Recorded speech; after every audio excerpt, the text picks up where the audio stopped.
la situación de estos niños que son enviados solos para escapar de la violencia, 70% de ellos de Centroamérica, también el resto, algunos de estos mexicanos.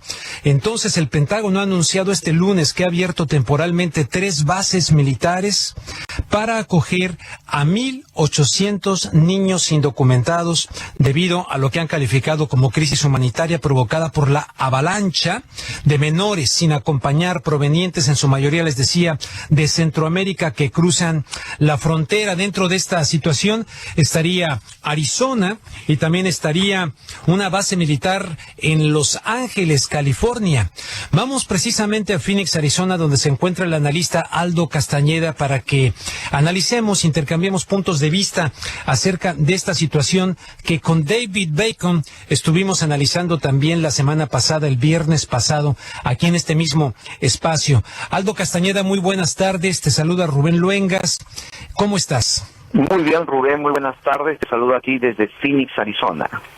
Pues muy bien, primero que nada, la situación de estos niños hacinados, amontonados, unos sobre otros, de acuerdo con las fotografías que se dieron a conocer la semana pasada. Nos decía David Bacon, cuidado, hay que fijarnos muy bien en el medio que las dio a conocer y en el autor de la nota, que es un tipo simpatizante con el Tea Party, etcétera. Según David Bacon, primero podría existir la intención de justamente aumentar el presupuesto de la patrulla fronteriza, que de acuerdo con él tiene más presupuesto que otros departamentos juntos, incluyendo el FBI.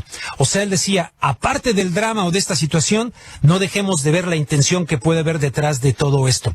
¿Tú cómo la ves ahora con esta nueva información? ¿Van a ser llevados a estos centros o bases militares?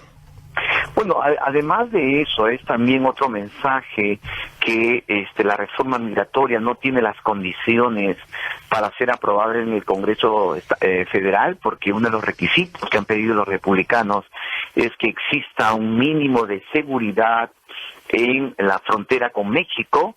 Y estas fotos nos muestran que en realidad los 20,000 oficiales de inmigración que existe en torno a la frontera de Estados Unidos con México, pues no pueden abastecerse para poder parar toda la inmigración masiva que viene de México y Centroamérica. Tiene doble sentido, doble interpretación. Puede ser que también haya provenido toda esta información para parar la inminente acción diferida administrativa que el presidente Obama estaba programado a hacerlo en julio, y para impedir cualquier debate al interior de la Cámara de Representantes, haciendo uso del acuerdo que la Casa Blanca arribó con el presidente de la Cámara, por el cual ellos iban a poner a debate la reforma migratoria.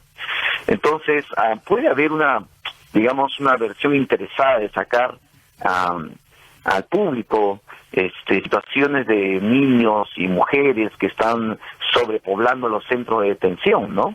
No olvidemos que detrás de la inmigración, la detención de los inmigrantes, hay centros correccionales privados que ganan mucho dinero a costa de la inmigración irregular en los Estados Unidos.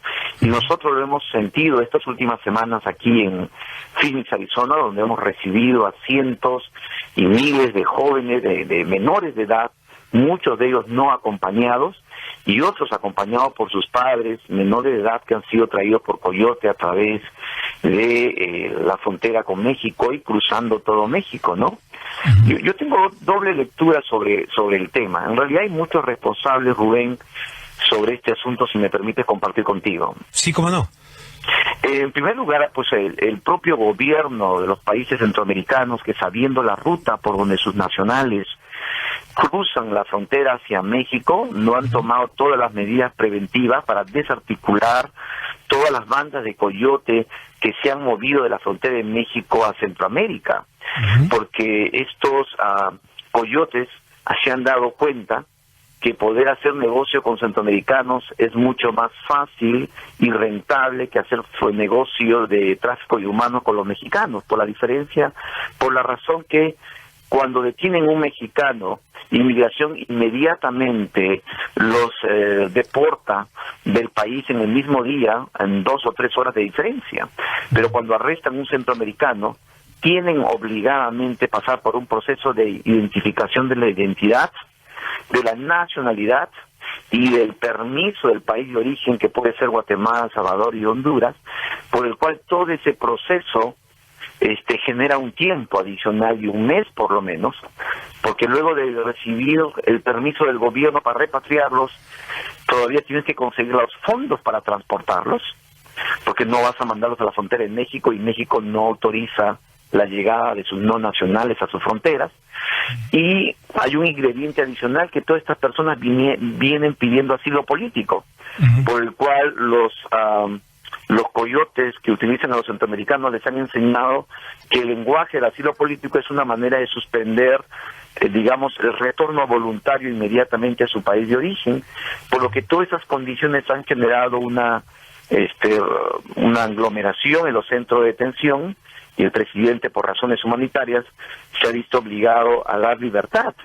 Y yo tengo información de que los coyotes entienden esa libertad humanitaria que da el gobierno como un éxito de su gestión, porque finalmente logra transportarlos con éxito hacia Estados Unidos, y mucho de ellos está pidiendo el otro 50% del dinero comprometido con las familias que viven aquí, por lo cual pues se ha generado toda esta corriente que sin querer el gobierno americano se ha visto envuelto, y los coyotes han...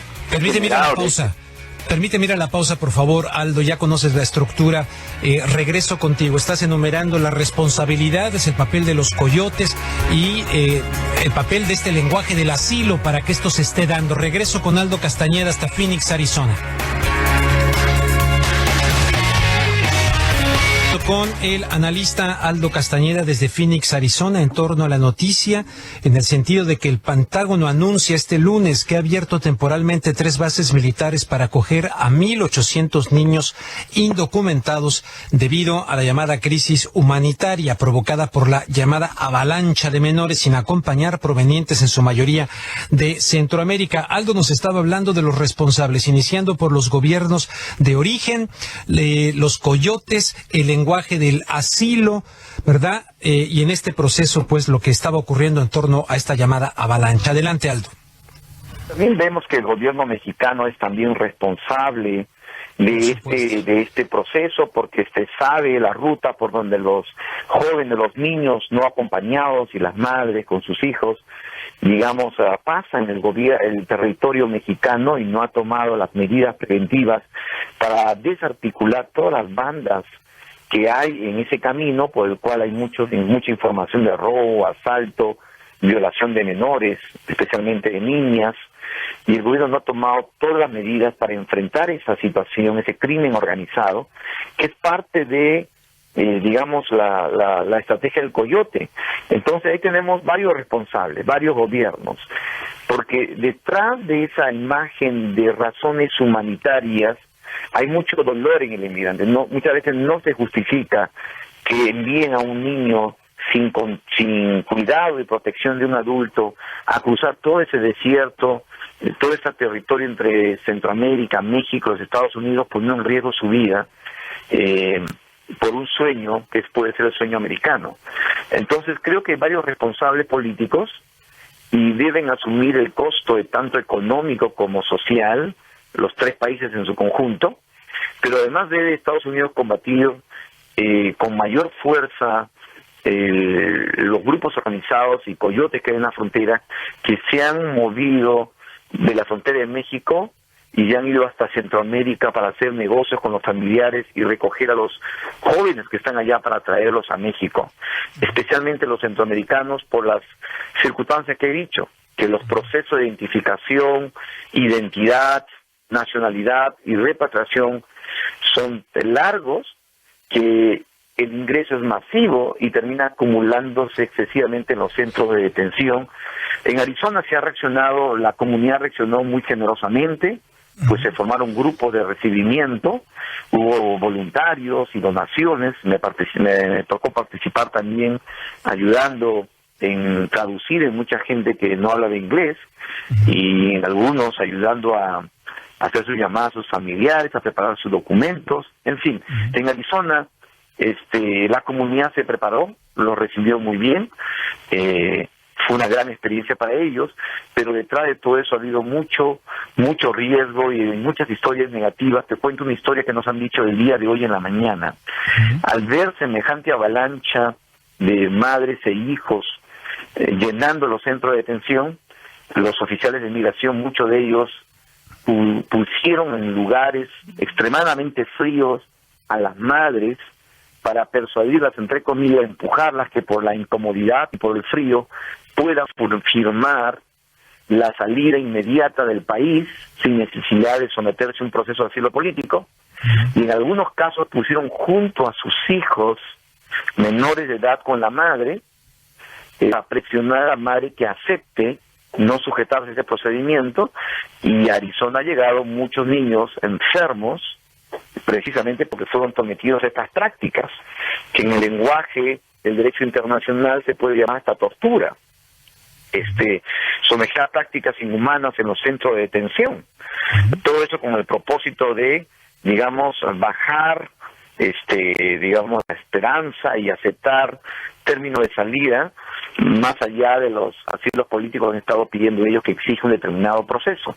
Y así hemos recibido muchos testimonios, Rubén, de gente que se les quería obligar jalándole la mano para que ponga sus huellas digitales porque eran analfabetos, en algunos casos incidentes de haber roto sus dedos por jalar los dedos para que pongan sus huellas. En otros casos, como ya he informado, sometiendo a los hijos a unas prácticas para que la madre se doblegue, y en otros casos, las fotos que han visto, pues el hacinamiento, la enfermedad y el hambre que se han sido sujetados a estas personas para que finalmente el gobierno decida darles libertad y someterlos a otro proceso del asilo político, ¿no? En todos estos hay pues muchos responsables, incluyendo el gobierno federal de Estados Unidos, pero haciendo un análisis ahí, nada es una casualidad. No es una casualidad que en estos momentos haya una movilización masiva de niños en las fronteras intentando Estados Unidos. No hay una casualidad que salgan fotos para que persuada esto al gobierno federal, y no es una casualidad que el presidente decida abrir e incorporar a las Fuerzas Armadas y sus cables para recibir a estos niños. Todo es parte de la campaña política también que se avecina, por un lado para obtener más fondos y por otro lado para presionar que existe una reforma migratoria, pero en el medio de todo esto hay mucha confusión y muchos inmigrantes que están, digamos, pagando el precio de este desorden. Se me viene otra pausa, Aldo, y voy a regresar contigo en un tercer bloque para poder concluir un poquito. No sé si tengas una visualización sobre cuál será el destino de estos niños una vez que sean llevados a estos diferentes, no centros, sino bases militares, incluido Arizona, incluido California, aquí Los Ángeles. ¿Qué va a pasar con ellos? ¿Cuánto tiempo los van a tener ahí? ¿Van a encontrarse con sus familiares o no? Esa sería la pregunta, pero regreso después de la pausa con Aldo Castañeda.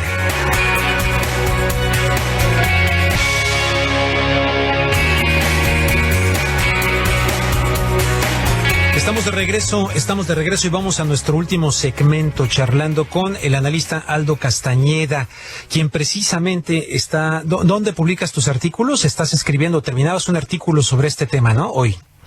Sí, el día de hoy, el artículo se llama Niños sin compañía. Niños sin compañía. Niños sin compañía. Prensa Hispana, pueden verlo en www.prensahispanaaz.com. .org. ¿Prensa Hispana qué? Prensa Hispana, AZ de Arizona. AZ, sí. Ok. .com. .com, perfecto, ya lo Así tengo es. por aquí. Esto es donde un poco analizamos los efectos de la presencia de estos niños que masivamente están viniendo, y hemos visto, pues en efecto, el 70% son de origen centroamericano, y el 20% de los que últimamente han llegado son niños no acompañados. Significa que no vienen con sus padres, son menores de 18 años, y tu pregunta radica qué hace con ese 20% de esa masiva inmigración que está viniendo por Centroamérica, que tienen menos de 18 años y que el gobierno no le puede aplicar un proceso de deportación como adultos. Sí. Entonces los están reteniendo en centros de detención juveniles y como no se abastecen, por razones humanitarias y de emergencia, están incorporando locales de las Fuerzas Armadas para abrir temporalmente centros de detenciones juveniles, Sí. donde tienen que iniciar procesos primero de identificación, de comunicación con su embajada, de cada uno de ellos. Sí. Tienen que ver si estos jóvenes tienen un récord en su país de origen. Algunos tienen que clasificarlos si son refugiados, si son asilados políticos. Y muchas veces el gobierno protege a los jóvenes que mencionan que en su país de origen son víctimas de persecución y de acoso, bajo el concepto de grupo social particular, a jóvenes, a niños de la calle, por ejemplo. La experiencia ha señalado que Inmigración ha dado incluso residencia a jóvenes que han señalado que en su país de origen son víctimas de las pandillas, de los maras, y que son víctimas de la pobreza y viven los niños de la calle. Bajo ese concepto de su grupo social particular, el gobierno les otorga una determinada protección legal para que vivan en Estados Unidos. Entonces viene ese proceso de clasificación y pues como te digo, hay un 20% de esos niños no acompañados, y en otros casos que sí están acompañados por sus padres, pues a sus padres les abren procesos del asilo político, tienen que señalar una dirección específica. Muchos de ellos que han venido a Arizona ya se han ido a otros estados, porque si bien es cierto han entrado por Texas, los han traído a Arizona, y de Arizona se han ido al lugar donde el destino final, que puede haber sido Nueva York, California u otros estados, y de ahí tienen que continuar el proceso que les había el gobierno. Es una situación política muy delicada. Muy difícil, sí. Oye, mira, estoy viendo en el periódico mexicano El Universal algo que dice: menores centroamericanos serán deportados. Estados Unidos. Dice la nota: el gobierno de Estados Unidos lanzó una campaña en Centroamérica para advertir que pese a la crisis humanitaria por la llegada de unos 35,000 niños indocumentados sin compañía adulta, estos serán deportados a sus países de origen. Estados Unidos inició su campaña. Bueno, ahí está. O sea que la pregunta un poco que yo te hacía, ¿qué va a pasar con ellos ahí cuando estén en estos centros militares? Bueno, de acuerdo con el Universal, ya en los países de origen ha lanzado la campaña diciendo que los van a deportar. Bueno, es un mensaje disuasivo, ¿no es cierto? Es un mensaje disuasivo, pero en la práctica estamos viendo que lo están dejando libre, por lo menos en Arizona y en Texas. Ah, okay. Y debido a que no pueden continuar con esa práctica, porque dejarlos libres es también otro mensaje, tanto a los coyotes que se comprometen con las familias a poder transportarlos y hasta que logren quedarse en el país, y ellos asumen que el gobierno los va a dejar en el país por esta presión. Por esa, claro, lo que tú dices. Y eso es un estímulo para que este crimen organizado se fortalezca de nuevo y tenga un lenguaje disuasivo con las familias, diciendo: ahora ya lo podemos traer. Bien, Aldo, te voy a tener que interrumpir porque ya viene la nueva pausa y luego voy a tener que pasar a otro tema. Nomás déjame decirte que te pueden seguir en Twitter. Veo que no utilizas mucho Twitter, tienes 34 tweets, pero para quien te quiera seguir, @AldoCastañeda1, de hecho es @AldoCastaneda. Yo ya te estoy siguiendo en este momento, Aldo. Te agradezco mucho. Gracias, Rubén, estamos en contacto para cualquiera, estamos aquí en Phoenix, Arizona. Muy bien, y ahí leeremos tu nota en el periódico, en el sitio que nos has compartido. Gracias, Aldo Castañeda, en vivo desde Phoenix, Arizona. Vamos a una pausa, regreso con otro tema aquí, Hablando Claro, con Rubén Luengas.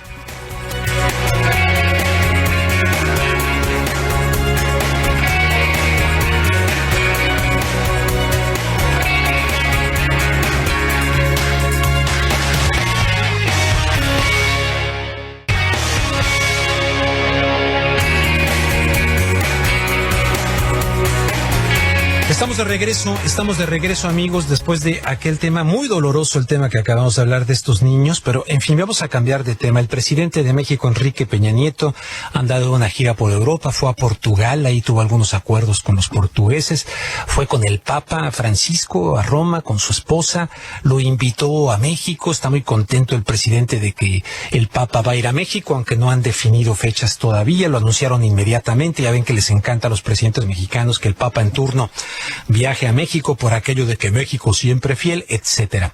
Luego se fue a España.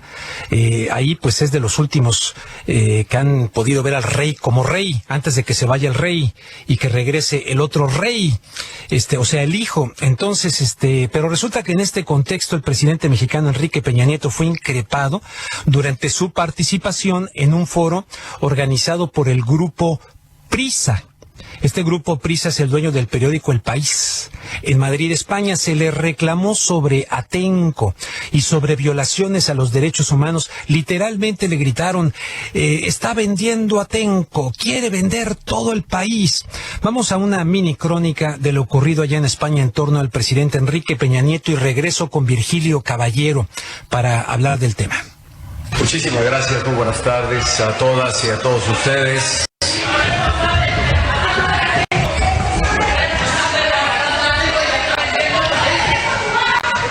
Este es el momento más tenso que se ha vivido en el Teatro Real esta mañana. El presidente de México, Enrique Peña Nieto, iba a empezar su discurso cuando han entrado de esta manera dos personas, al parecer zapatistas, gritando y con pancartas. Han conseguido burlar la seguridad, aunque también le estaban esperando fuera.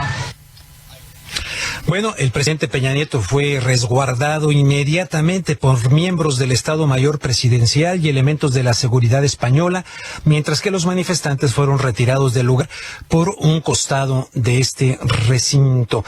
Dijo también el mandatario que México ha avanzado y por eso las expresiones quizá como la que observamos hace un momento, que no deben llamar mayormente la atención, porque son rostro del México democrático, del México plural, pero dice que México está muy bien para las inversiones, que la cuestión de la seguridad sí es reto pendiente, pero que hay avances, en fin.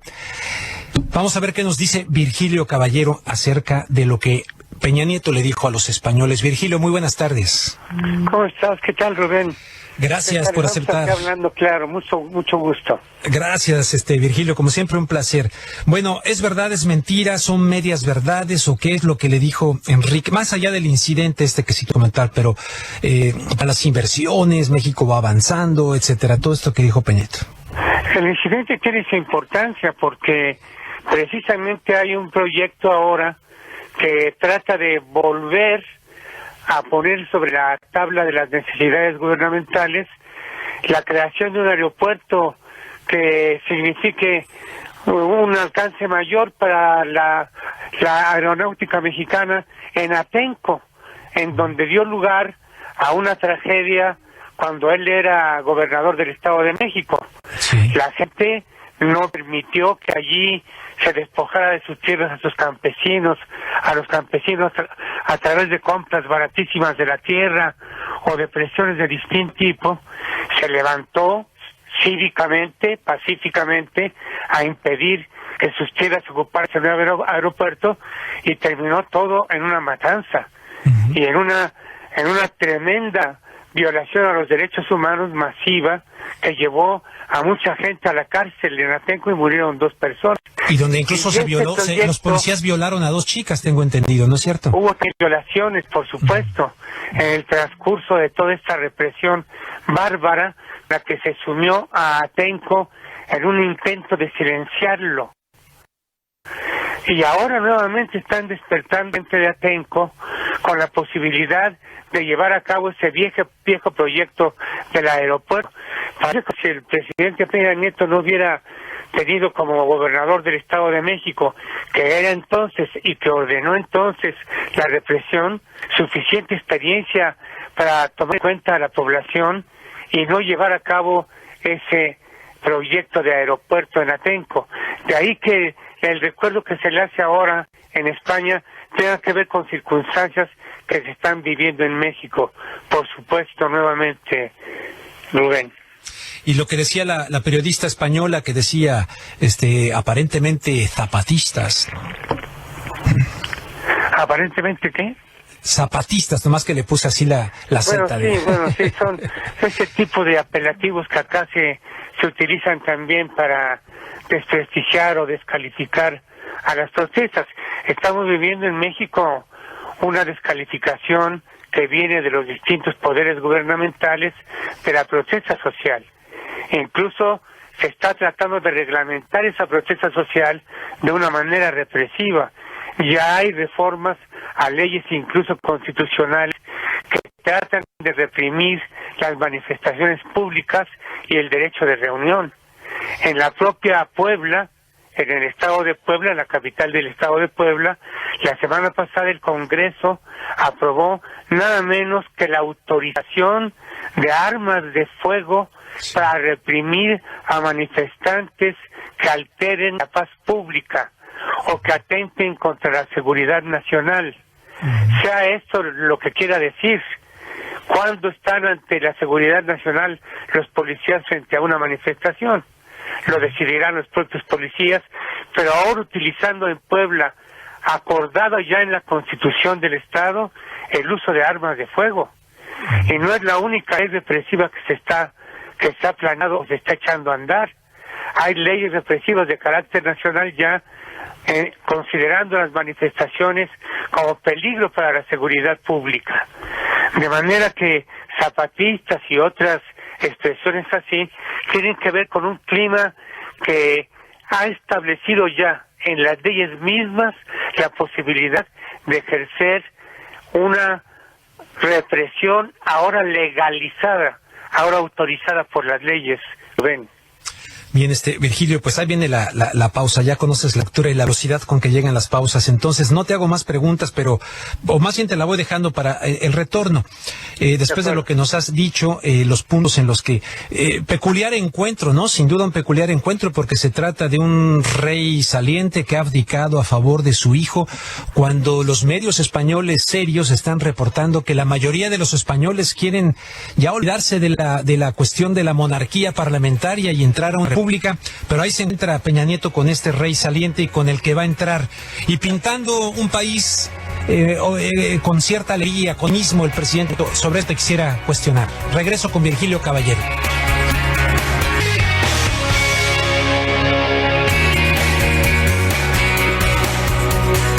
Bien, regreso, amigos, estoy platicando con Virgilio Caballero. Virgilio, el presidente del periódico El País, Juan Luis Cebrián, quien, por cierto, cada año visita esta famosa reunión del Club Bilderberg, que ahora se reunió en Dinamarca, dijo: permítame que me disculpe por el incidente al comienzo de su intervención.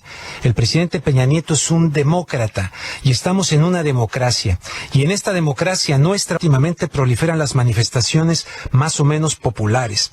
Algunas no menos queridas por la otra parte, pero nosotros creemos en la democracia participativa y que el presidente de México venció limpiamente en las elecciones democráticas y como tal merecemos respeto y nuestra adhesión como ciudadanos españoles. El presidente de El País, pues hablando en estos términos, Juan Luis Cebrián, en el contexto de esta interrupción a Peña Nieto en España. ¿Qué opinión te merece? Pues está pagando favores, porque Cebrián y El País han recibido aquí un tratamiento muy especial en dos aspectos que son fundamentales.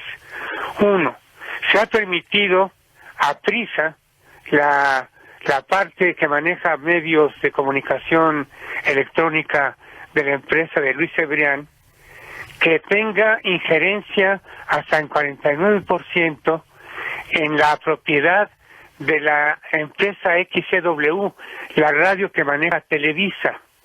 Y eso estaba prohibido por las leyes hasta muy poco, hasta antes de la reforma constitucional. Es decir, violando la ley, se había permitido a la empresa de Cebrián participar en los medios electrónicos en México.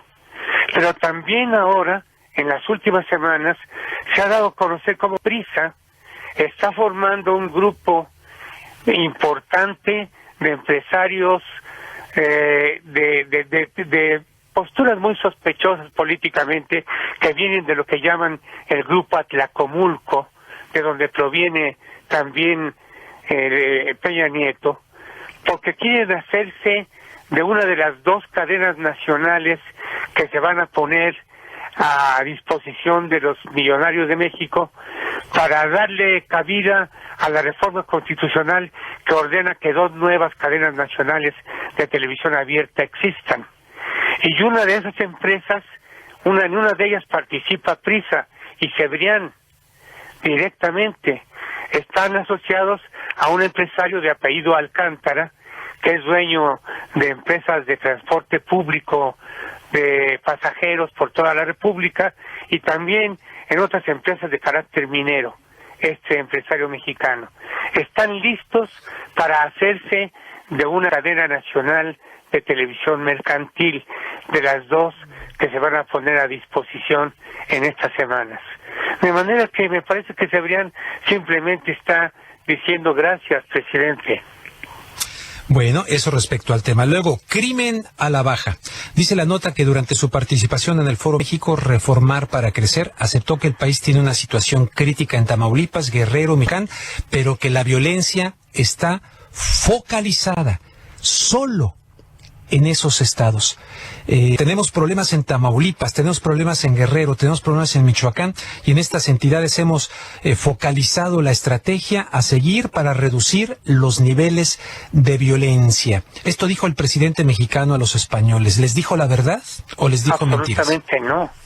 Absolutamente no. La inseguridad de tipo criminal en el país ocupa la mayoría de las regiones del país. Por favor, Rubén, en el propio Estado de México, de donde proviene, donde nació y donde fue gobernador Enrique Peña Nieto, hay ahora una situación de inseguridad que los llevó a poner también un plan de carácter militar para tratar de controlar los crímenes cotidianos que se cometen en el Estado de México. Y pasa lo mismo en el Estado de Coahuila y en Veracruz, donde tuvo que intervenir la Marina hace poco de manera mucho más radical para tratar de detener la ola de violencia. Por supuesto que no está focalizada la violencia. Hay estados como Tamaulipas y como Michoacán, donde esta es peor que en otros estados, y en donde se ha puesto en ejercicio un plan de acción de militarización mayor que en el resto del país. Por ejemplo, en Tamaulipas se dividió el estado en 4 regiones militares, sí, para tratar de contener la violencia que allí existe por la competencia entre distintos grupos, pero también con los gobiernos locales, por el tránsito de la droga hacia los Estados Unidos. Pero Tamaulipas y Michoacán son ejemplos de la mayor violencia.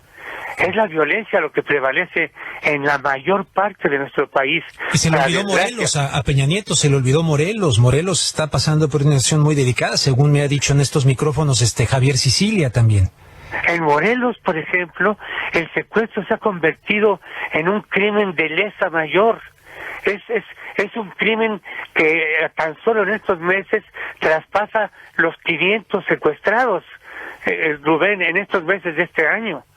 En el estado de Morelos hay una inseguridad generalizada. El presidente se entiende que está en otro país diciendo que no estamos más que una situación focalizada, porque no puede hablar o no cree que no debe hablar con toda la verdad, pero todos los mexicanos sabemos que eso no es así. El presidente me llegó la pausa otra vez, Virgilio, me llegó la pausa, perdóname, pero regreso. Dice Virgilio Caballero, las cosas no son así como se las dijo el presidente Peña Nieto a los españoles. ¿Logró conquistar a los empresarios españoles para que inviertan en México? Esa es mi siguiente pregunta a Virgilio Caballero.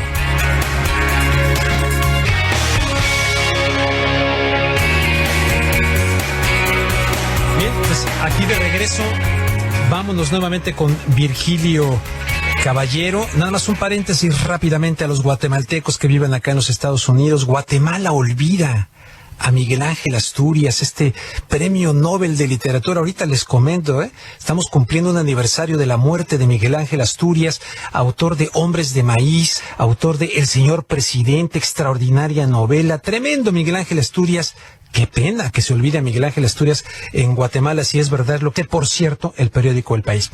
Virgilio Caballero, ¿logró Enrique Peña Nieto convencer a los empresarios diciéndoles que hay certidumbre jurídica para las inversiones?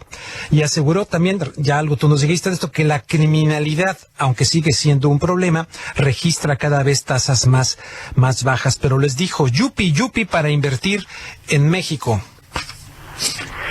En la política nunca hay nada casual. Como por cierto creo yo que en la vida no existe la casualidad. Todo es causal, todo tiene una causa. Pemex acaba de renunciar hace un par de semanas a su participación en la empresa española de energéticos y de muchos y también inmobiliarios, Repsol. Sacó el 9.5% que inexplicadamente e inexplicablemente el gobierno de Felipe Calderón había invertido con dinero de Pemex para salvar a Repsol de una situación crítica en que se encontraba. Ahora ya retiraron ese dinero de Repsol como parte de lo que se piensa hacer con Pemex en México, que es desaparecerlo en el transcurso de 2 años. Está en el plan energético de Peña Nieto la desaparición de Pemex como empresa principal, como la empresa poseedora incluso de los recursos energéticos del país. Va a esta visita cuando ocurre la salida de Repsol y se reúne con los empresarios para decirles que no está pasando nada, que no tienen nada que temer, al contrario, que incluso el tema de la criminalidad es una cosa que va de salida. Esto no es lo que está ocurriendo en México, desde luego que no. Hay una constante contradicción entre los datos que dan las organizaciones no gubernamentales en el número de desaparecidos, en el número de asesinados, en el número de periodistas que son asesinados y amenazados, en las muertes cotidianas que ocurren por la violencia criminal en muchas partes del país, con los discursos de los gobernantes y de los funcionarios, particularmente del Procurador General de la República y del Secretario de Gobierno, que diario dicen que aquí no pasa casi nada, y el presidente dice lo mismo allá y acá, que estamos en una situación en donde la criminalidad va a la baja, simplemente porque con mucha frecuencia se manejan cifras que son obviamente menores, incluso a las que manejan órganos autónomos del propio gobierno. Se contradicen las cifras que da el INEGI, por ejemplo, el Instituto Nacional de Estudios de Geografía e Informática, con las que da la Secretaría de Gobernación en relación a asesinados y desaparecidos. Esta contradicción es frecuente, porque la realidad no puede ocultarse, Rubén.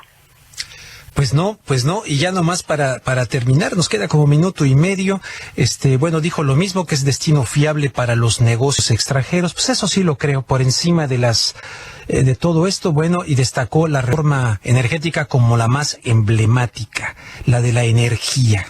Ni siquiera se han terminado las leyes secundarias de la reforma energética.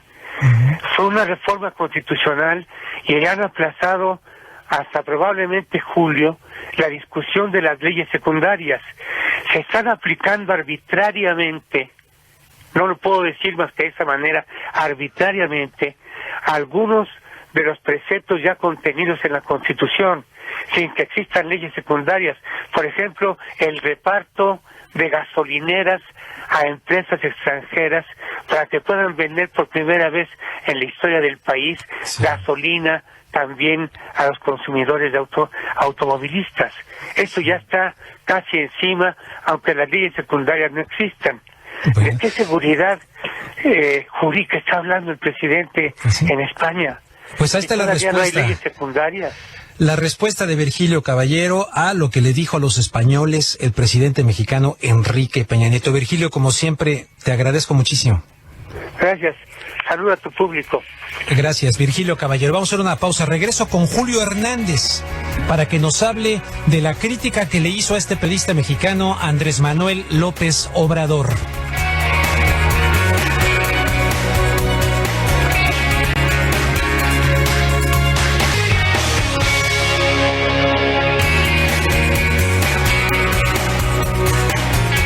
amigos? Estamos aquí de regreso. Desde luego agradezco mucho a Virgilio Caballero por este análisis sobre las declaraciones de Enrique Peña Nieto en España, todas muy puntuales, ¿no? Respecto a lo que... Fíjense, hay algo que se publicó en sinembargo.mx que dice lo siguiente. El autor es Alejandro Páez Varela y dice: es muy difícil escribir sobre Andrés Manuel López Obrador. Casi cualquier periodista sabe que se debe teclear con pinzas.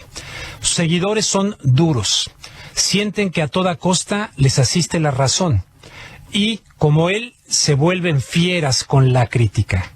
Vi en Twitter cómo atacaron a Julio Hernández López, por ejemplo. ¿Por qué dudó que sean democráticos los métodos de selección de líderes y eventuales candidatos dentro de Morena? Será el próximo partido político que encabeza Andrés Manuel López Obrador. El mismo ex candidato presidencial, dice esta nota, echó a andar a sus partidarios cuando comentó que el columnista, Julio Hernández, siempre ha sido opositor a nosotros y partidario del todos son iguales, haciendo referencia a que decir que todos los políticos son iguales, promovido por los conservadores de ahora. De un plumazo, dice la nota, Andrés Manuel López Obrador lo mandó a la extrema derecha y ahora es uno más entre los enemigos de las causas que él representa y son, insiste, las del pueblo de México. Bueno, pues está precisamente en la línea telefónica a Julio Hernández, a quien hace referencia esta nota, que fue de las primeras que leí bien sobre el tema de este tuit de Andrés Manuel López Obrador criticando a Julio Hernández. Julio, ¿cómo estás? Gracias por tomar la llamada. Al contrario, Rubén, muchas gracias, como siempre, a la orden. Con gusto de saludarte a ti y a tu público. Muchísimas gracias, en verdad. Julio, ¿qué nos puedes comentar acerca de esto que a muchos nos ha sorprendido? Porque sí pareciera que hay una hipersensibilidad respecto a que no los toque con el pétalo de una rosa y que no puedas cuestionar lo que me parece muy legítimo cuestionar, si verdaderamente las cosas son como nos dicen que son al interior de Morena. Claro, es un problema de fondo que tiene como contexto pues la situación muy difícil de izquierda mexicana, luego de haber tenido grandes oportunidades de llegar al poder, tanto en 2006 como en 2012, cuando hubo distintos, pero a fin de cuentas, fraudes electorales que impidieron que la opción de la izquierda mexicana, con Andrés Manuel López Obrador a la cabeza, pudiese llegar al poder. Hoy hay una situación en la cual el peñismo, con su reforma, su rediseño del país, va avanzando, y frente a ello lo que hay es una izquierda dividida, el empecinamiento en construir un nuevo partido político, como si se pudiese evitar que hubiese un tercer fraude electoral, o como si la vía electoral tuviese hoy un camino limpio, expedito, reformado, cuando justamente está sucediendo lo contrario, con el Instituto Electoral convertido ahora en INE, pero tomado por los mismos intereses de antaño, el Tribunal Electoral igual, los consejos o comisiones estatales por ser tomadas por todos estos poderes. Entonces, el fondo, creo yo, del análisis y del debate necesario, Rubén, y tu distinguido auditorio, es hacia dónde va la izquierda, qué está haciendo, y que más vale hoy alertar a tiempo de la comisión de nuevos errores que pudiesen llevar a la izquierda a una situación en la que durante décadas se ha mantenida en una posición marginal, secundaria, absolutamente irrelevante. Julio, y entonces, pues, originalmente, ¿tú qué escribiste que le molestó a López Obrador como para lanzar esa crítica a tu persona en Twitter, diciendo que nunca has estado apoyándolos? Bueno, mira, yo creo que es una reacción hepática la de Andrés Manuel en ese Twitter, es un enojo personal, porque creo que toqué uno de los elementos que con mucho cuidado habían mantenido sin que se diera a conocer abiertamente, y sucedió la tarde-noche del sábado pasado, cuando vi en internet que ese día la noticia era que había destapado Andrés Manuel a Jade Kolpolensky como candidata a presidenta municipal de Naucalpan, y un día anterior había destapado como candidata a gobernadora de Michoacán por Morena a María de la Luz Núñez Ramos, una persona que ha hecho carrera política en Guerrero, no en Michoacán, que fue presidenta municipal de Atoyac, es madre del líder de Morena en el estado de Guerrero, es madre del secretario de Cultura del estado de Guerrero, y sin embargo es la candidata a gobernadora por Michoacán. Antes, en marzo, Andrés Manuel había destapado a Laida Sansores como candidata a gobernadora de Campeche, y entonces, pues en Twitter simplemente hice dos preguntas. Dije, ¿estas designaciones provienen de asambleas democráticas o qué? ¿Cuáles son los métodos en Morena para designar a sus candidatos?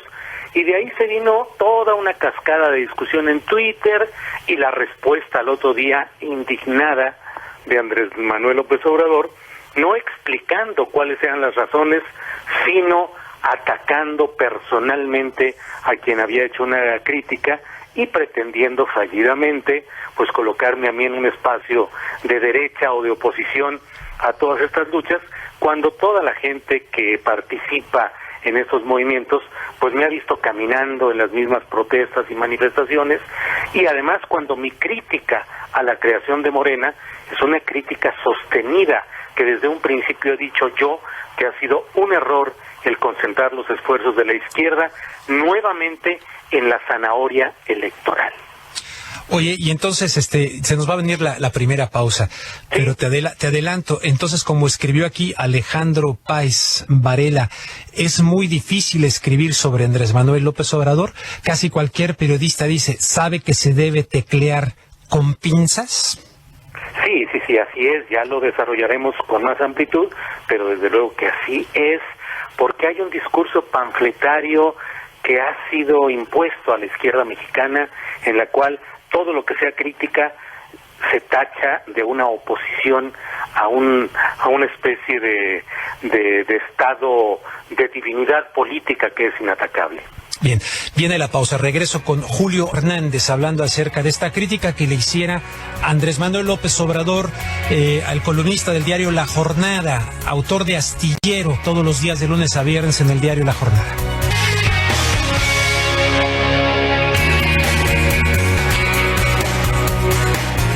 Bien, estamos aquí de regreso y ya veo reacciones aquí en Twitter.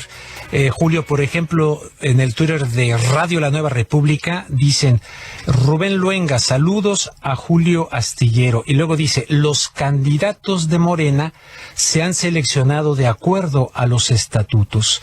López Obrador es vocero. En otro Twitter dice, Rubén Luenga, saludos a Julio Astillero. Si usted critica, me imagino que se refieren a ti, si usted critica a López Obrador, ¿él no puede criticarlo? ¿Qué respondes eso? Digo, desde luego, una cosa es la crítica y otra es la descalificación personal.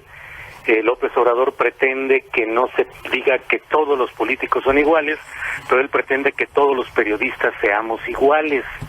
Y él dice, además, que he sido un opositor permanente a nosotros.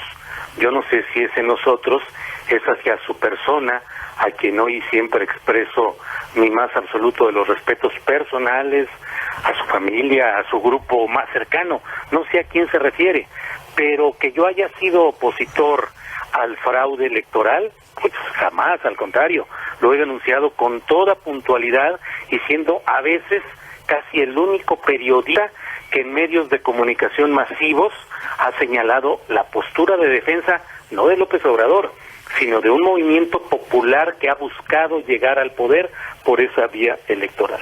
Por otro lado, no es cierto que esto sea conforme a los estatutos. El presidente del Comité Municipal de Naucalpan me escribió una carta y la publiqué en Astillero, en la que dice que no hubo asamblea para postular a Jade Kolpolevsky, que lo que se hizo fue colocar, conforme a las funciones que tienen los directivos y tal como se hace en todo el país, colocar a esta persona, a esta militante, como coordinadora de trabajos por la defensa popular, lo cual más adelante le puede dar las posibilidades de ser candidata a presidenta municipal. Pero sin embargo, la catarata de destape sigue. se nombró a Sergio Serrano como candidato a gobernador en San Luis Potosí, y están otras opciones. El mismo presidente de Morena en Naucalpan dijo, con una fraseología que me pareció nostálgica de los años del más rancio priismo, en el cual decía que el licenciado López Obrador era intérprete puntual de lo que las voces de Morena buscaban. Así es que bueno, pues en ese sentido, lo que se cae, y ese es el problema de fondo. El problema de fondo es que mientras no haya una construcción democrática, participativa, plural y distinta de esos procesos de construcción del poder político, se va a seguir las mismas en esta izquierda mexicana. No se han construido cuadros de relevo, no hay personajes importantes porque todo se ha centrado en una sola figura y todo se ha reducido a la gira y gira, que simplemente lo que hace es que no haya planeación, que no haya trabajo de fondo y que eso coloque a la izquierda en una situación precaria frente al avance de las otras fuerzas. Ese es el debate, creo yo, de fondo, Rubén. Julio, siempre me ha parecido a mí muy importante lo que Octavio Paz dijo cuando ingresó al Colegio Nacional en 1917, en un discurso importante, pero algunos párrafos, él decía, una sociedad sin crítica no puede ser una sociedad sana. Traspolando eso a lo que tú has hecho, bueno, una izquierda sin crítica no puede ser una sociedad sana, y una izquierda o personajes de la izquierda con esa hipersensibilidad ante un cuestionamiento, pues es muy preocupante, ¿no? José Gutiérrez Vivó hace poco, estaba ante estos micrófonos, decía, los periodistas no debemos tener partido político, y estoy de acuerdo con él. Podemos estar de acuerdo en contra de fraudes, en contra de esto, y en un momento dado parecen coincidir muchas posturas, pero no podemos ser voceros de ningún partido político. Claro, yo no soy militante ni vocero de ningún partido y de ningún personaje, y poca credibilidad tendría yo como periodista si con la misma enjundia con la que critico lo que hacen quienes están en el poder, en este momento Enrique Peña Nieto, antes Calderón, antes Fox, si no con la misma enjundia con la que critico al PAN, no hago también o con el PRD de los chuchos, no hago la misma crítica a lo que desde el punto de vista mío, como alguien que ejerce periodísticamente el género de la opinión, sino critico también lo que más, Rubén, de verdad, pues son hechos consumados, se está dando línea, es el mismo estilo tradicional del gran jefe que tiene candidatos sugeridos que luego serán convalidados más adelante en asambleas democráticas, pero que ya tuvieron un proceso de preparación, de inducción, que es lo que hoy está pasando. Más adelante habrá esas asambleas democráticas, pero hoy Laida Sansores ya está en campaña en Campeche y otros ya están igualmente en fotografías por todos lados, porque ya esa decisión de una persona o de un grupo popular ya se dio, y eso no es bueno para la izquierda en general.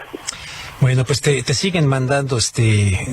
Sí, es un tema que despierta muchas pasiones, sí. Pero mira, Rubén, con la misma pasión con la que he defendido las tesis en las que creo, tanto en espacios como Televisa, donde estuve en el programa de la Mesa de los Periodistas, y defendí con toda la enjundia que pude lo que yo creía, denunciando un fraude electoral, de esa misma manera tengo hoy que decir a tiempo lo que veo, para que dentro de poco no se diga que cuando menos no hubo una voz que alertara de estas distorsiones que son cada vez más consolidadas. Bien, oye, viene una nueva pausa, me aguantas, ¿no? Aquí regreso contigo. Te quiero preguntan más bien, ¿qué propones? Algo alternativo a las elecciones. Claro. Regreso con Julio Hernández.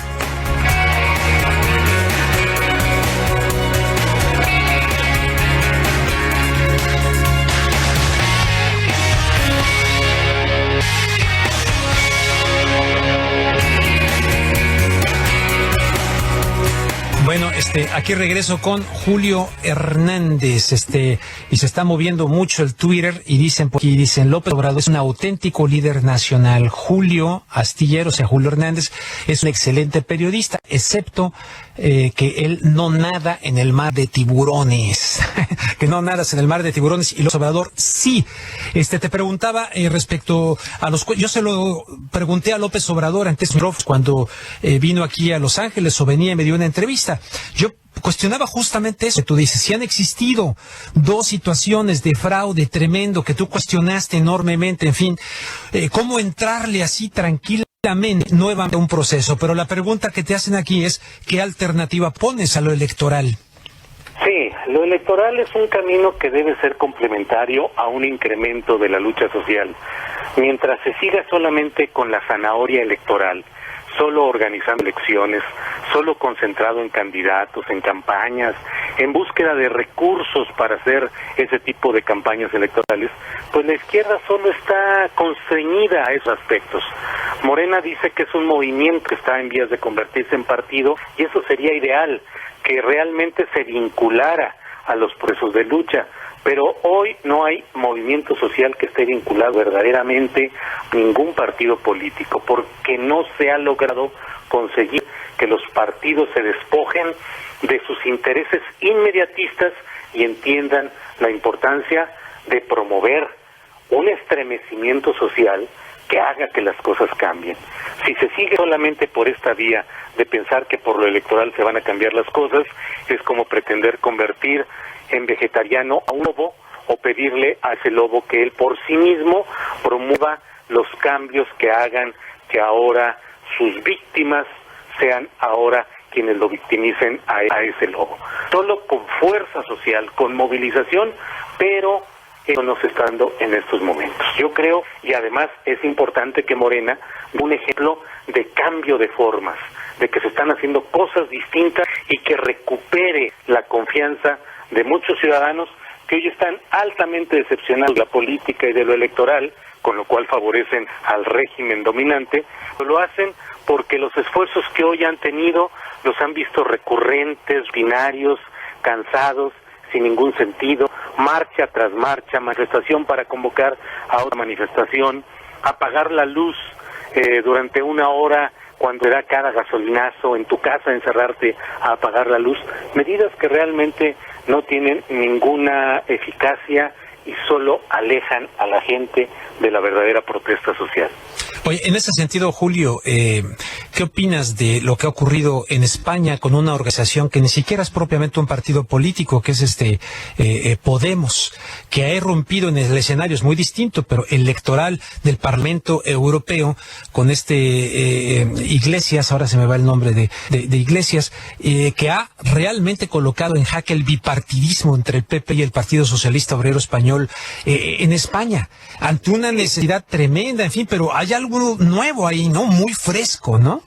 Sí, es un fenómeno muy interesante que ha apoyado en las redes sociales, que ha recogido la protesta de los indignados y que ha incorporado a nuevos segmentos de jóvenes y de electores decepcionados del bipartidismo dominante en España, y que bueno, pues en las elecciones pasadas, mientras el Partido Popular tuvo 16 eurodiputados, el PSOE tuvo 14 y Podemos consiguió 5 a 4 meses de haberse fundado. Por desgracia no hay esos chispazos en México.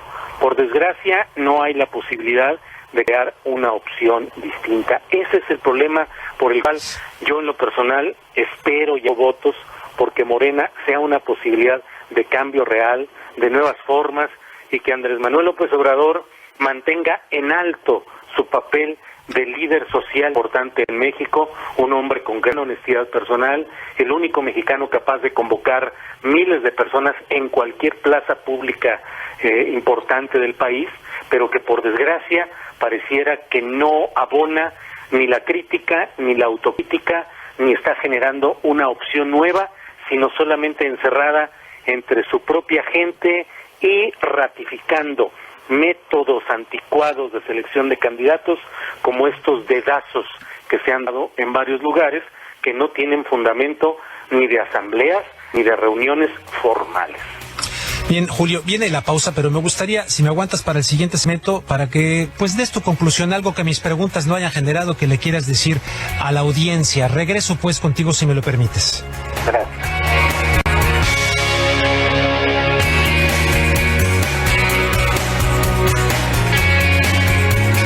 vamos al último segmento. Agradezco nuevamente a Julio Hernández. Y mira, Julio, hay una persona que firma como Jesuán Mesiam en Twitter que dice, Julio Astillero, qué tristeza que sigas denostando la lucha por parte de López Obrador. Luego lanza otro arriba que dice, ese va para mí, dice, Julio Astillero, no me extraña que después del diluvio difamador hacia López Obrador te unas a atacarlo, y pone ahí Rubén Luengas, ¿no? Bueno, yo le voy a responder a este joven con una frase de Lenin. Lenin decía, las deficiencias que tan a menudo aquejan a los grupos socialistas son el dogmatismo y el sectarismo. Eso decía Lenin. Julio Hernández, entonces, tu conclusión acerca de este tema, lo que le quieras decir a la gente, que mis preguntas no hayan generado, y qué bueno que se discuta, ¿no? A mí me llama mucho la atención tweets como este, porque son preocupantes, no por lo que puedan decir de ti, este caso de mí, por entrevistarte, que me parece asombroso, sino por lo que pueden revelar el autoritarismo, el dogmatismo y el sectarismo del que alguna vez advirtió Lenin. Incluso Lenin, a esos niveles de esos sectores de los cuales yo me mantengo al margen, ¿verdad? Pero Lenin advirtiendo de eso. Sí, realmente ha sido muy llamativo, muy ilustrativo el tono del tuit enviado por López Obrador y las naturales respuestas consecuentes que han tenido algunos de sus más apasionados seguidores. Si Andrés Manuel dice que yo he sido siempre un opositor nuestro o de ellos, quiere decir o que he sido un infiltrado en los espacios donde yo he escrito, en la jornada, que he andado como infiltrado en las marchas, manifestaciones, actos, mítines en los que he estado, porque en esencia soy un opositor de siempre. Es decir, se está generando, yo no me gusta hacerme ni el mártir ni la víctima, pero se genera o se trató de generar una actitud de rechazo a mi participación y una descalificación bastante soberbia de toda una vida, porque aunque yo sea un tecleador solamente, pues lo he sido siempre con una posición firme, definida respecto a lo que sucede en la sociedad y en la política. Hacerlo a un lado de un golpe solo porque así lo cree, eso no es crítica, esa es una descalificación profunda de una historia personal, de una historia profesional, y eso tiene consecuencias en la actitud sectaria y dogmática de quienes no quieren entender ni siquiera que hoy la izquierda mexicana está en una situación muy marginal, que se han repetido los errores y que es como en el fútbol, Rubén. Si un entrenador permanentemente lo que acumula son derrotas y las pocas jugadas o jugadores buenos luego se le van o lo traicionan, pero a fin de cuentas lo único que se conserva es el prestigio personal de ese entrenador, pues sí llega el momento en el que hay que preguntar si la táctica y la estrategia han sido correctas y si de seguir con ese culto al director técnico las cosas van a llegar a victorias o a derrotas, tan sencillo como eso. Yo a lo que invito es a un debate profundo, a no descalificaciones personales, y yo seguiré como siempre luchando desde mi espacio periodístico como ciudadano en la búsqueda de un México mejor, más popular y más democrático. Bien, antes de despedirte, alguien dice aquí, Molotov MX, dice, el sábado pasado López Obrador explicó muy claro cómo es el proceso de selección de candidatos. También alguien hace referencia a eso, que en Acapulco el fin de semana explicó López Obrador. Yo perdí de vista esa información. ¿Tú sabes algo? ¿Qué explicó? Bueno, lo que dicen es que se hacen reuniones informales, reuniones ampliadas, se dice, en las cuales la gente nombra enlaces y esos enlaces salen a buscar firmas a favor de la consulta popular contra la privatización energética, y entonces en función de esas firmas el enlace va construyendo o afianzando esa base electoral, y más adelante, cuando Morena ya reciba el registro como partido político, harán las asambleas en las cuales pues la base habrá de decidir si convalida esos enlaces previamente designados, sugeridos o colocados, o si democráticamente escoge otra cosa. Pero en la política mexicana, siendo como es, nombrar desde arriba, López Obrador, es decir, quién es el candidato o aspirante a candidato desde su voz para un estado, pues tiene un peso y un valor que creo que está por encima de toda consideración. Entonces, no hay asambleas, no hay reuniones todavía, pero ya hay candidatos. Bueno, bien, Eddie B. dice las críticas de Julio Astillero, o sea, Julio Hernández, a López Obrador, razonables y comprensibles. AMLO debiera ser abierto al debate, dice este correo. Julio, pues yo te agradezco muchísimo que hayas aceptado esta invitación y creo que puede ser muy, muy positivo este asunto. En lo personal, respeto mucho tu trayectoria periodística, al leerte y al verte involucrado en muchas batallas por un México mejor, ¿no? Y un México que nos duele a todos, que nos duele cómo se nos va un poquito entre las manos, y ver tanto chanchullo y ver tanta corrupción y ver tanta cuestión. Mi respeto a tu trabajo periodístico, mi respeto a la lucha que ha dado también López Obrador desde su trinchera. Sin duda, como tú dijiste, un líder indiscutible, importantísimo, que ha sido denostado en muchas ocasiones por intelectuales mexicanos, por televisoras, por medios de comunicación, y que tú no has estado jamás en ese lado de denostar a López Obrador. Así es, y así espero, y te agradezco tus palabras, tu invitación, y seguimos adelante, Rubén, cada quien en su trinchera, la política, la social, o nosotros en la periodística. Bien, gracias, Julio Hernández. Ha sido Julio Hernández, que ustedes lo pueden leer acá. Les hablo a la audiencia de los Estados Unidos, que tal vez no conozcan a fondo un poco los medios nacionales mexicanos. Ahí lo pueden leer en el diario La Jornada, de lunes a viernes, con su columna a Astillero, a Julio Hernández. Bien, amigos, pues ya me queda un minuto antes de ir a la pausa. Les estaba yo comentando, pero ahorita se los digo más de regreso. Vamos a ir con lo del padre Goyo, allá sí. Vamos a ver si responde el padre Goyo, porque ya le habló Roberto Ticona y resulta que el padre Goyo allá de Apatzingán dice que si no hay alcalde en Apatzingán, ¿en cuánto tiempo? Dice Roberto, a ver, préndele ahí tú.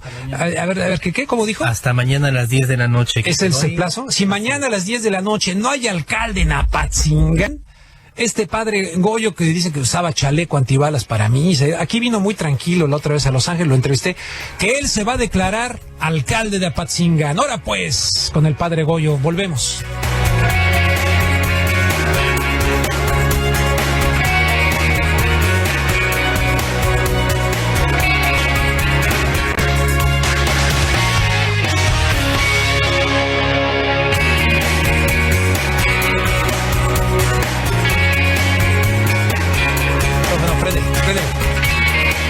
Bien, estamos aquí de regreso. Entonces, ¿qué pasó? ¿No contesta el padre Goyo, Roberto Ticona?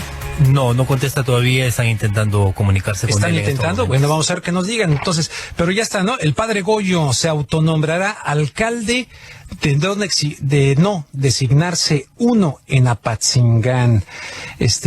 Bueno, ya, y Roberto habló con él, le dijo que le íbamos a hablar a esta hora, vamos a ver si contesta. Mientras tanto, ¿qué les parece la siguiente? Les voy a poner ahorita el audio también. Se trata de un ex alcalde de San Blas, allá en el estado mexicano de Nayarit. Bellísimo. Yo fui hace años allá a San Blas. Festejé solo un cumpleaños porque mis cuates se rajaron y me fui. Y anduve en San Blas, me la pasé padrísimo. Conocí ahí a unas canadienses y me está escuchando mi esposa. No pasó nada, nada más las conocí, anduvimos por ahí tranquilos, con unas amistades, comiendo buen marisco. Fuimos a la Tobara, bellísimo eso de la Tobara, el Novillero, la playa, esa cosa. Bueno, pero el exalcalde de San Blas ahora no lo haría, porque luego me fui de ahí de Aventón hasta Michoacán, Jalisco, me la pasé padrísimo caminando en la carretera. Era medio loco yo, con eso de que anduve en los Boy Scouts. Bueno, el caso está que el exalcalde de San Blas, Nayarit, dice que sí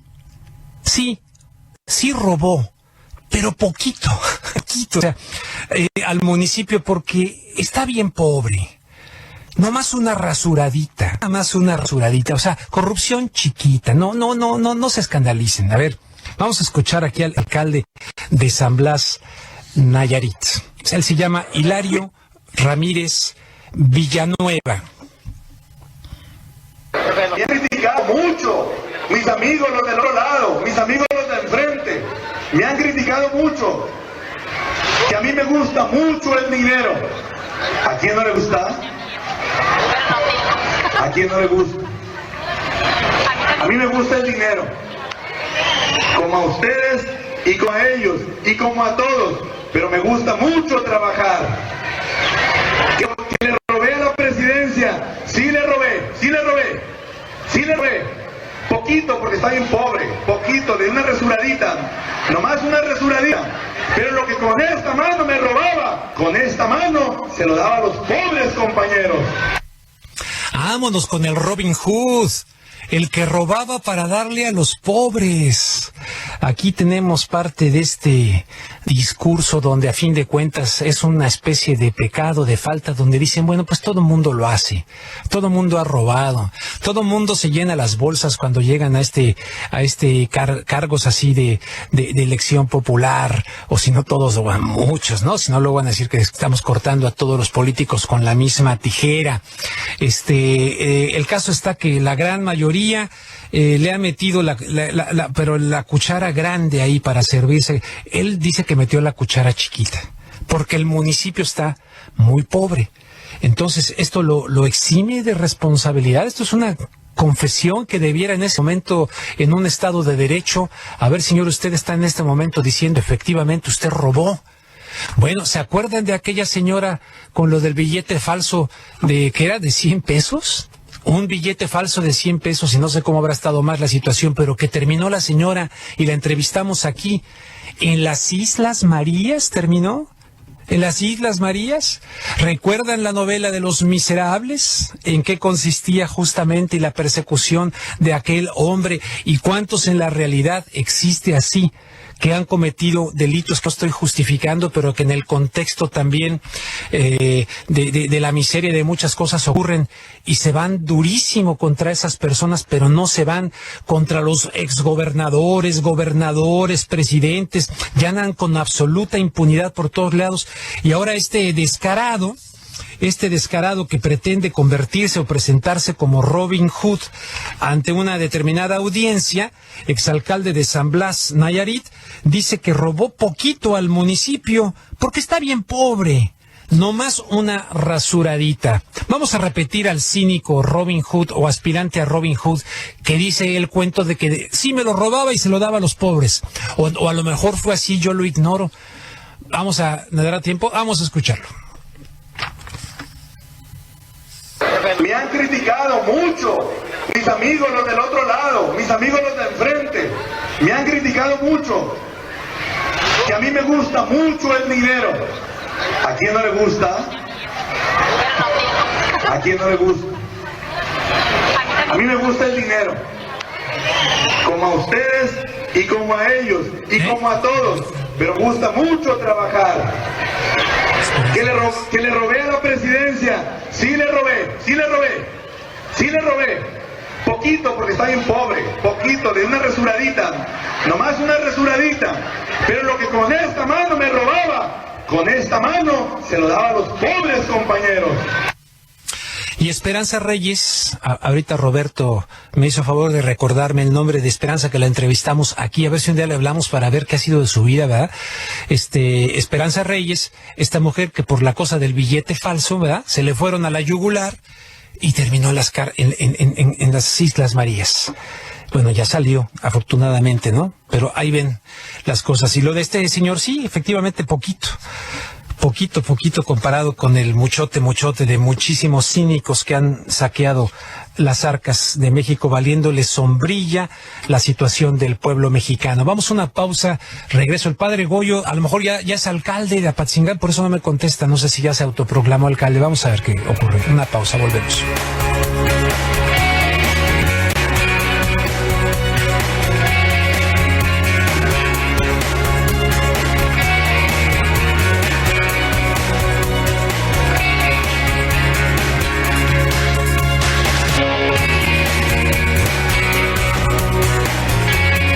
Estamos aquí de regreso en el último segmento del programa, y finalmente Víctor, quién sabe qué hizo Víctor desde Miami en los controles, pero logró encontrar al padre Goyo. ¿Por qué se esconde, padre Goyo? No, no es cierto. ¿Cómo le va? Buenas tardes, padre.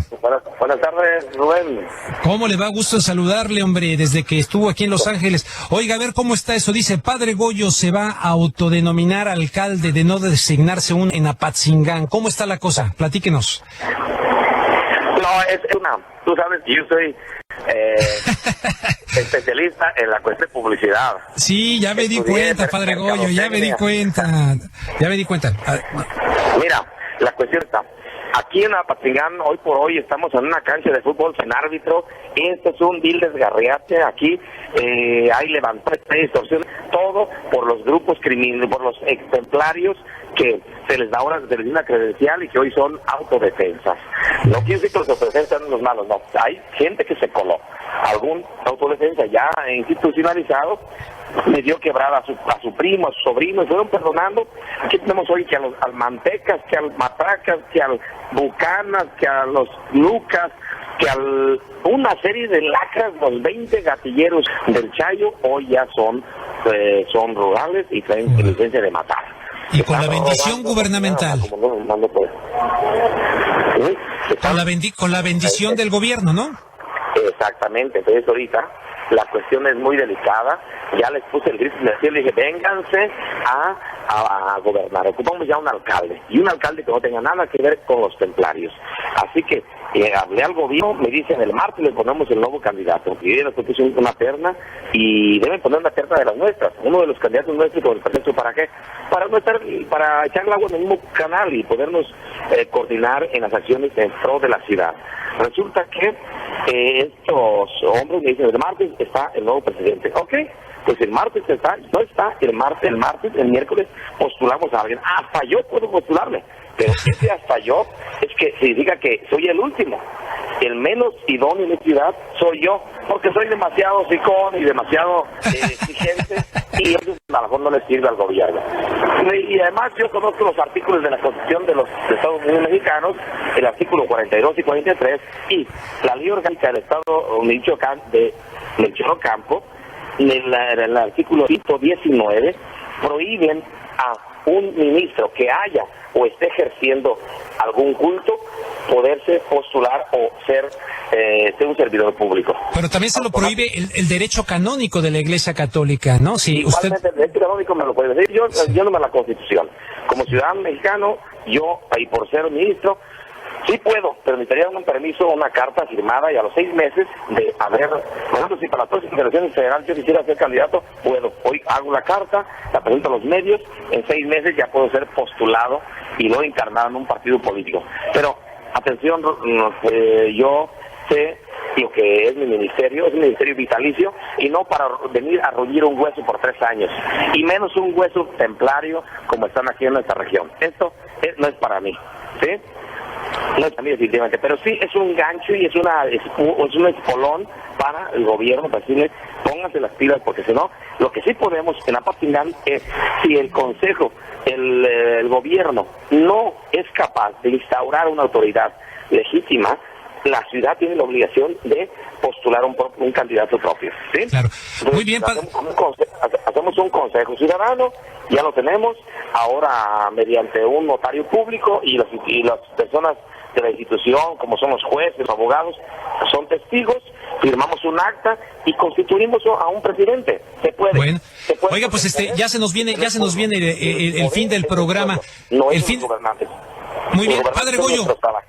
Padre Goyo, le agradezco muchísimo, porque ya no lo pudimos obtener en el segmento anterior, y ahorita ya el programa está a punto de terminar. Le agradezco mucho y estamos pendientes, ahí le hablamos nuevamente para ver qué ocurrió con esto de la alcaldía de Apatzingán, si le parece bien. Muchas gracias. Estamos listos con escobas y sus moños blancos, escobas para limpiar la ciudad, simbólicamente, bien informados. Tenemos ya miles de gente lista con escobas, el moño blanco de dignidad, pureza y transparencia. Muy bien, padre Goyo, muchísimas gracias. Gracias a Víctor en los controles allá en Miami y coordinador en las llamadas telefónicas. Gracias a Roberto Ticona en la producción. Gracias a nuestros entrevistados y gracias principalmente a ustedes que nos hacen el favor de atendernos y de escucharnos en Univisión América. Y les espero el día de mañana si ustedes así lo deciden y desean. De lo contrario, tranquilos. Gracias, muy provecho.